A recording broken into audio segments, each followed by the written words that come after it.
తెలంగాణలో కేసీఆర్ గారు ఈ మధ్యకాలంలోనే సెక్రటేరియట్ బిల్డింగును 28 ఎకరాల్లో కట్టినాడు. 10 లక్షల ఎస్ఎఫ్టీ, అంతకన్నా ఎక్కువ. అదే చాలా లిబరల్. 615 కోట్లతో కట్టినాడు.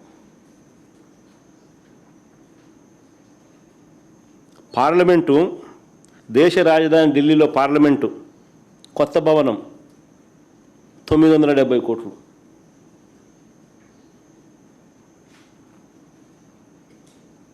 ఆ పార్లమెంట్లో 1272 మంది కూర్చునేలా కట్టారు. మరి పార్లమెంటు దేశం మొత్తం చూస్తుంది. ఆ లెవెల్లో వాళ్ళు కడితే మన అసెంబ్లీ ఎంతో తెలుసా ఇప్పుడు కట్టేది? 1449 కోట్లు. పార్లమెంటు దాటినాం, కేసీఆర్ నెంబర్కు డబల్.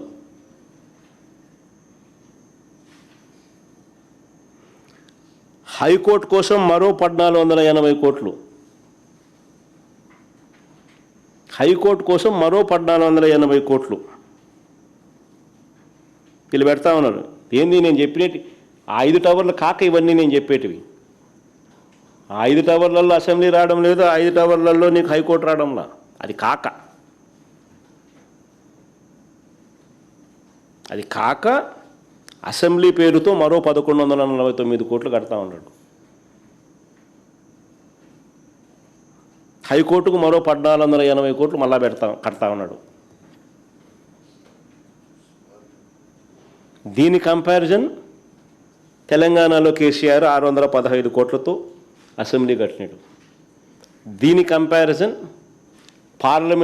పార్లమెంట్ భవనం కొత్తగా ఢిల్లీలో కట్టింది 970 కోట్ల రూపాయలు. అంటే కనీసం హైకోర్టు అసెంబ్లీని కూడా వదలడం లేదు స్కాముల కోసం.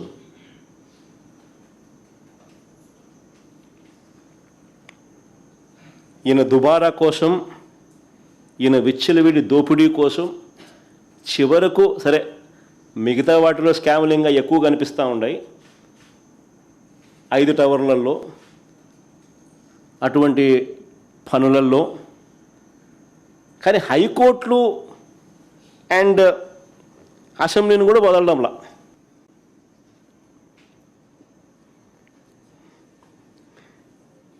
లేదు దీంట్లో స్కాములు చేయలేము, ఆల్రెడీ రోడ్లు ఉన్నాయి, ఆల్రెడీ ఇన్ఫ్రాస్ట్రక్చర్, ఇంకా స్కాములు చేసేదానికి అవకాశమే లేదు. మేము ఆ 2 లక్షల కోట్ల స్కామ్ ఏమి కనపడుతుంది, మాకు 2 లక్షల కోట్లే పెట్టాలా, ఆన్నే స్కాములు చేయొచ్చు మేము. రాష్ట్రం ఎటుపోతే మనకేమి, రాజధాని రాష్ట్రానికి లేకపోతే మనకేమి, మన చదువుకున్న పిల్లలకు ఉద్యోగాలు రాష్ట్రంలో రాకపోతే మనకేమి అని చంద్రబాబు నాయుడు గారి ఆలోచనలు. అందుకనే దీనికన్నా లేదు 1,00,000 ఎకరాల్లో రాజధాని కోసమే కట్టాలా, దానికి 2 లక్షల కోట్లు బేసిక్ ఇన్ఫ్రాస్ట్రక్చర్ కోసమే పెట్టాలా,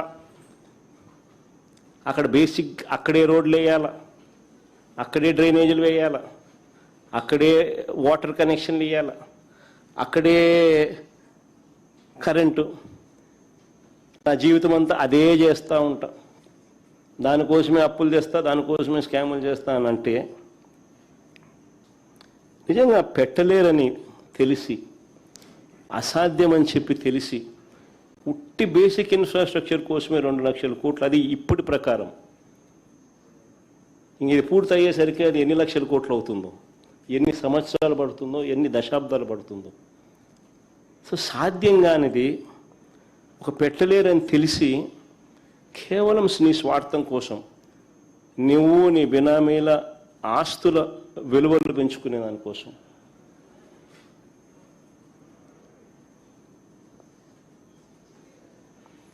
రాష్ట్రం మీద భారం మోపుతూ అప్పులు తీసుకొస్తూ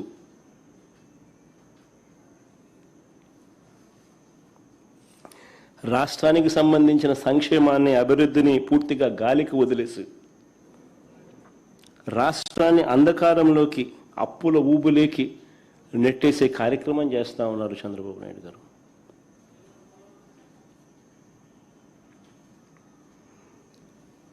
ఆశ్చర్యం ఏమిటో తెలుసా, మొన్న అసెంబ్లీ సమావేశాల్లో చంద్రబాబు నాయుడు గారు మాట్లాడింది చూస్తే ఇంకా ఆశ్చర్యం కలిగించే విషయాలు కొన్ని ఉన్నాయి.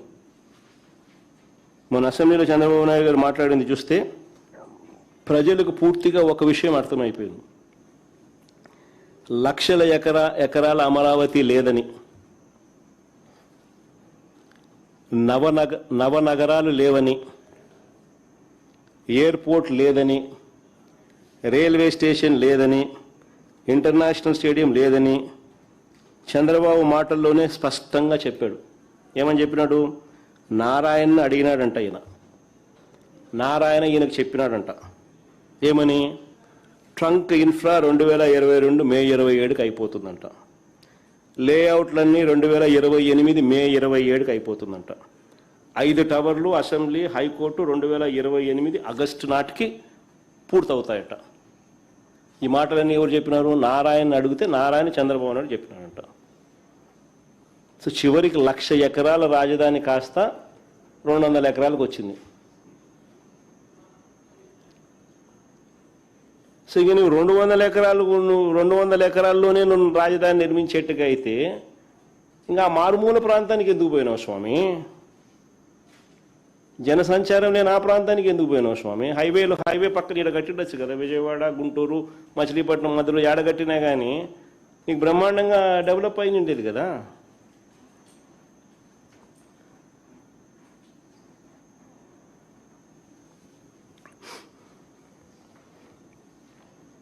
రాజధాని విషయంలోనే కాదు, ఏ విషయంలో కూడా చంద్రబాబు నాయుడు గారికి ఆచరణాత్మక ధోరణి అన్నది ఎప్పుడూ లేదు. ఎప్పుడూ కూడా ఆయన ప్రాక్టికాలిటీకి చాలా దూరంగా ఉంటాడు. నిజంగానే ఆయనలో ప్రాక్టికల్ సెన్స్ కనుక ఉండింటే, ఆచరణాత్మక ధోరణి కనుక తనలో ఉండింటే ఇప్పటికి రాజధాని వచ్చేసిండు, అయిపోయింది ఇప్పటికి రాజధాని. ఏ హైవే పక్కన కట్టినంటే అయిపోయేది. ఈ పాటికి అది ఒక గ్రోత్ ఇంజన్లా కానీ ఈ పొద్దు ఎదిగింటుంది.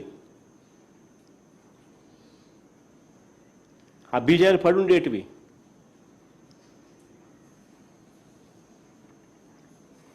నేను ఇదివరకే చెప్పాను, మాకు ఏ ప్రాంతమన్నా కూడా వ్యతిరేకత లేదని. మరొకసారి మళ్ళీ చెప్తా ఉన్నా నేను.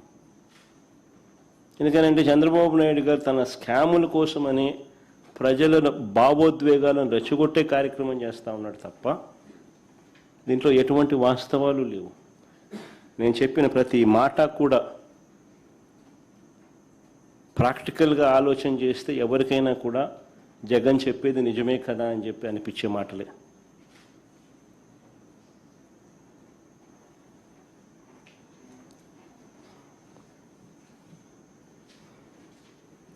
మేము తాపత్రయపడిందల్లా రాష్ట్ర ఆర్థిక పరిస్థితులు బాగోలేవు అన్న నిజాన్ని పరిగణనలోకి తీసుకుని ప్రజల ప్రయోజనాలు, రాష్ట్ర ప్రయోజనాలకు మనసులో పెట్టుకొని సంక్షేమము, అభివృద్ధి రెండూ కూడా రాష్ట్రంలో కొనసాగిస్తూ సత్వరమే ఒక గ్రోత్ ఇంజిన్ లాంటి నగరాన్ని తయారు చేసుకోవాల్సిన అవసరం ఉందనే మౌలిక లక్ష్యాన్ని అప్పుడు చెప్పాం, ఇప్పుడు చెప్తున్నాం. ఒకే వర్షనే మేము చెప్తా ఉన్నాం.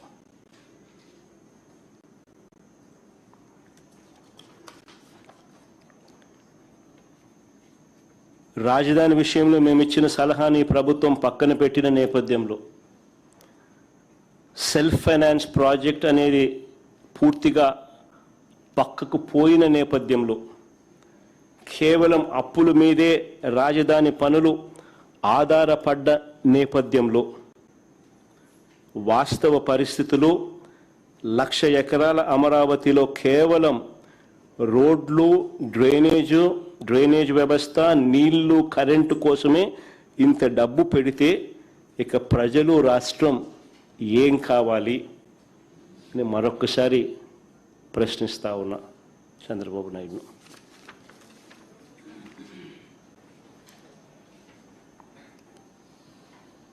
చంద్రబాబు నాయుడు గారికి ఒకటి చెప్తా ఉన్నా.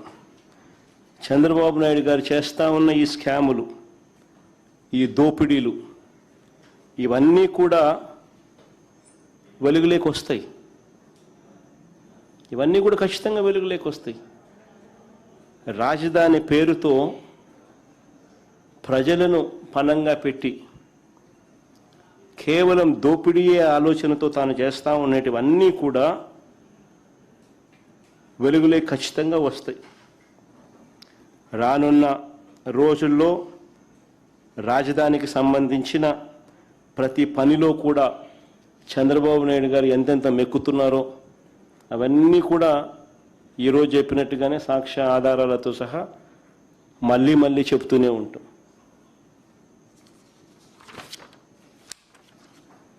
చంద్రబాబు నాయుడు గారికి మాత్రం దేవుడు గట్టిగా మొట్టికాయలు వేస్తాడు. ప్రజలు కూడా ఖచ్చితంగా మొట్టికాయలు వేసే రోజు కూడా త్వరలోనే ఉంది, తాను చేస్తూ ఉన్న ఇంత అన్యాయపు ధోరణి వల్ల.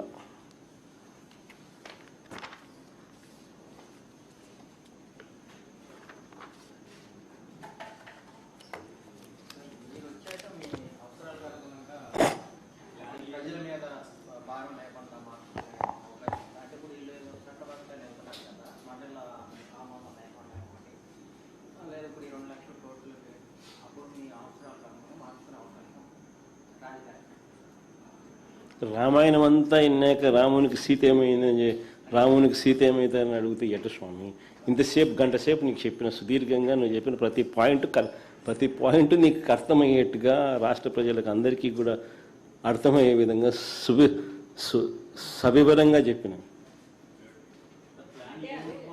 Sir, you said, sir, you alleged that so much astronomical amount of corruption is happening. So, how do you think it can be stopped from happening? You should say. You are the journalist. You have the pen. No, we write what they say and what you write. But practically, how do you think it can be stopped? You have all the tender documents in place. None of these things are spoken out of the air. Everything has got evidence. Everything is properly documented. Whatever I've spoken about has got documented evidence. I think all those documents are available, and you being a journalist should take it up and make it a national issue. What about those companies indulging in these tenders and contracts? Do you think they will react? ఎంత చేసినా అంతే. ఇప్పుడు ఏం చేయగలుగుతాం? ఏం చేయగలిగేది ప్రస్తుతానికైతే ఏం చేయలేము. మనం వచ్చిన తర్వాతనే ఎంక్వైరీలు ఏదైనా చేయగలుగుతాం, అంతే కదా. ప్రస్తుతానికి ఏం చేయగలుగుతాం? విలేకరుల సమావేశం పెడతాం, విలేకరుల ద్వారా మీ ద్వారా రాష్ట్ర ప్రజలకు చెప్పే కార్యక్రమం చేస్తాం. మీరు ఎంక్వైరీ చేసి మీరు కూడా మీ పత్రికల్లో రాయండి, మీరు కూడా మీ పేపర్లలో మీ టీవీలలో చూపించండి అని చెప్పి చెప్పగలుగుతాం. కానీ మేనేజ్మెంట్లు ఆంధ్రప్రదేశ్లో అయితే ఆల్రెడీ కుమ్మక్కై ఉన్నాయి. వీళ్ళంతా కూడా కలిసికట్టుగా ఉన్నారు. సో ఇంకా నేషనల్ మీడియా ఏదైనా అవకాశం ఉంటే వాళ్ళకు ఏదైనా చెప్పగలిగింది చెప్తాము. వాళ్ళు కూడా సగం కరప్ట్ అయ్యి సగం చెడిపోయి ఉన్నారు కాబట్టి ఏం చెప్పగలుగుతాం? ఇవన్నీ రేపు పొద్దున మన ప్రభుత్వం వచ్చినప్పుడు మనం ఎంక్వైరీలు చేసి ఇవన్నీ ప్రజల ముందర తీసుకొచ్చే కార్యక్రమం పెడతాము. నువ్వు చేసిన తప్పు చేసిన వాళ్ళందరికీ ఆ రోజు శిక్ష పడుతుంది. ఇప్పుడు పార్లమెంట్ సమావేశాల్లో కూడా ఈ చట్టబద్ధ అంశానికి సంబంధించి తీర్మానం చేయబోతున్నారు అనేది ఒకటి చెప్తా ఉన్నారు కదా సార్. అక్కడ చర్చ, అక్కడ కూడా ఈ కరప్షన్ దాని గురించి మీరు డిస్కస్ చేస్తారా? ఈ అమరావతికి సంబంధించిన కరప్షన్ పైన పార్లమెంట్లో ఇవన్నీ ఏదైతే చెప్పినామో పార్లమెంట్లో కూడా ఖచ్చితంగా చెప్తాం. సాధ్యం ఒకటే రమేష్ గుర్తుపెట్టుకుని, ఎక్కడ కూడా నేను మళ్ళీ చెప్తా ఉన్నాను, నోబడీ ఈజ్ అగెయిన్స్ట్. అమరావతికి వ్యతిరేకంగా ఎవరు లేరు. బట్ సాధ్యం కాదని తెలిసి ఇంత డబ్బులు పెట్టడం ఇంపాసిబుల్ అని చెప్పి తెలిసి 2 లక్షల కోట్ల రూపాయలు ఏంది స్వామి? రోడ్ల కోసము, కరెంటు కోసము, డ్రైనేజీల కోసము, బేసిక్ ఇన్ఫ్రాస్ట్రక్చర్ కోసం పెట్టడం ఏంది? ఆల్రెడీ ఈ బేసిక్ ఇన్ఫ్రాస్ట్రక్చర్ ఉన్న ప్రదేశాన్ని అంతా పక్కన పెట్టడం ఏంది? 2 లక్షల కోట్లు అసలు సాధ్యం అయ్యేదేనా? నువ్వు 7 ఏళ్ళు ముఖ్యమంత్రిగా పరిపాలన చేసిన వ్యక్తి 8,000 కోట్లు ఖర్చు పెట్టగలిగినాడు. 5,500 కోట్లు మొబిలైజేషన్ అడ్వాన్స్ ఇచ్చి స్కాములు చేస్తూ ఉన్నాడు. ఏ రకంగా సాధ్యమవుతుంది? సాధ్యం కానిది ప్రజలను మభ్యపెడుతూ మోసం చేస్తూ రాష్ట్ర ప్రజలకు అసలు ఏ క్యాపిటల్ లేకుండా చేసే కార్యక్రమం జరుగుతుంది కుట్రలో భాగంగా. వేరే ఇంతకుముందే నేను చెప్పా మావిగన్ ప్లాన్ బి. సరే నేను చెప్పిన విశాఖపట్నం ఆలోచన నీకు నచ్చలా, సరే మావిగన్ ప్లాన్ బి చెప్పిన, హైవే పక్క డిక్లేర్ చేసి హైవే పక్కన కట్టు. ఆ బిల్డింగ్లు ఇంకా ఆ నుంచి షిఫ్ట్ చేసాడు కట్టు, ఇంకా పూర్తిగా ముద్ర పెట్టలే కదా, షిఫ్ట్ చేసాడు కట్టు. అట్లీస్ట్ ఈ ప్రాంతం అంతా బ్రహ్మాండంగా డెవలప్ అవుతుంది. But even multilateral